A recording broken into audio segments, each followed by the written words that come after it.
Good morning. I think today the brain started to detoxify, especially the area in the brain which is responsible for the think on the spot activity, and it went blank, like, hello. Interesting lighting with the door open. Anyway, what's happening? What is happening? I just went to pick shellfish and brought it home and really wanted to eat it, but gave it to the parents. But strange. Right, okay.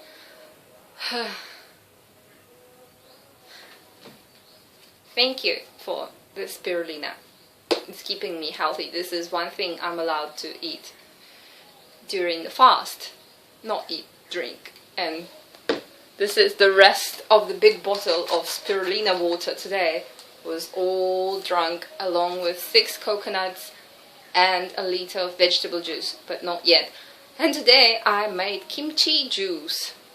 Taking the organic kimchi and making juice from it. And after that I couldn't move because the body started to feel so sick.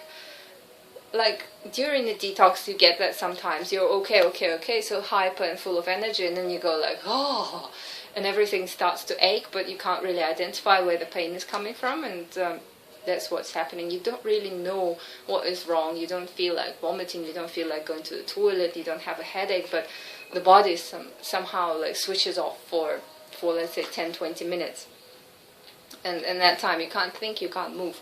And I've just awakened from that condition and still can't think, but can move and full of energy again, going to drink more coconut water.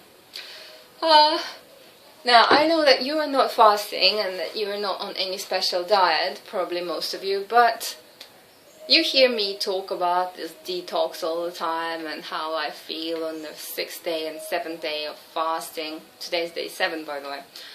Why do I talk to you about this? I think everybody talks about what they're interested in, mostly, in one way or another. And I can't ignore this topic. I want to share and I want to discuss it with my friends, and that is you. And when I think about it, am I behaving like a reporter now? Asking the other person questions, being really interested in them and not really putting any of me into it? No. I'm putting all of me into it and think very little about what the audience would like to hear or see, for that matter.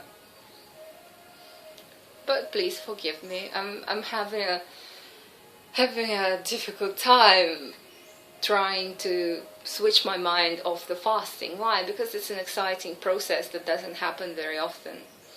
It's like when you're in the airport traveling, and that doesn't happen very often. It doesn't happen every day, right? When you have to take a flight, all you think about is taking the flight, where your boarding pass is, where your passport is, and so on. You can't take your mind off it, and you can't talk about, shellfish picking, because you're thinking, okay, I gotta not miss the flight, I gotta go there, I gotta go this, I gotta do this, I gotta get my boarding pass, and so on. I miss traveling. I haven't been on a plane since last October, I think. That's been a long time, hasn't it? Yes, probably the longest in many years. What does it say? That says that you must be comfortable where I am. As in, yeah, sure, I would like to travel, but this place is good too. This place is good too. And the feeling of this place is good only comes when you have inner balance.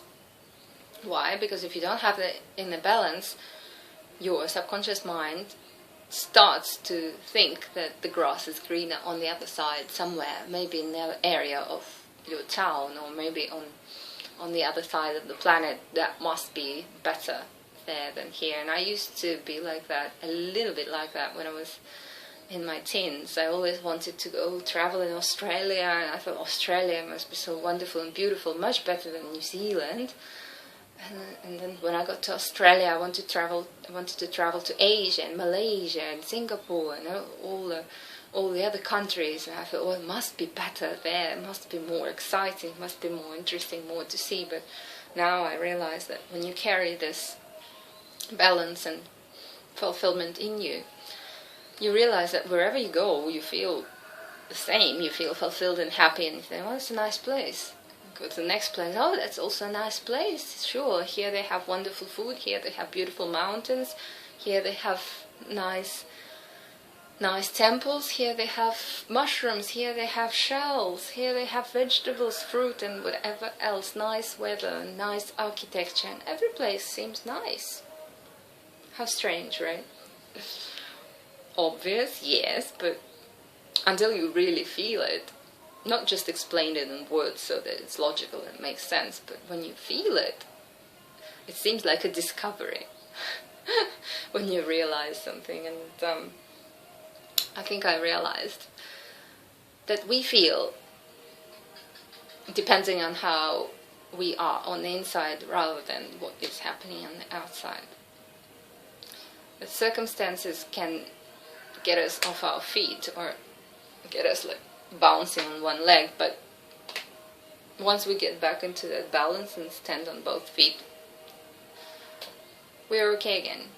We feel that inner balance, we feel that harmony inside. All you see is the good.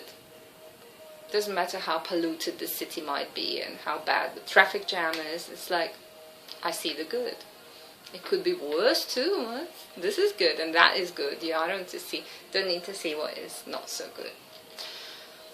Yeah, I hope I can share this feeling with you. I don't know how, but maybe it sort of communicates through my eyes and my gestures that tend to get repetitive. I do this a lot, right? This and this. And there's always division into two somehow, and that. Just looking at the screenshots, every screenshot the YouTube picks is either like this or like that, the arms up, like a frog position. Okay, yeah, back to the spirulina bottle, going for the coconut juice now. And back to town to wash the car. That did not happen for the last 2 months. You can imagine how dirty that poor car is.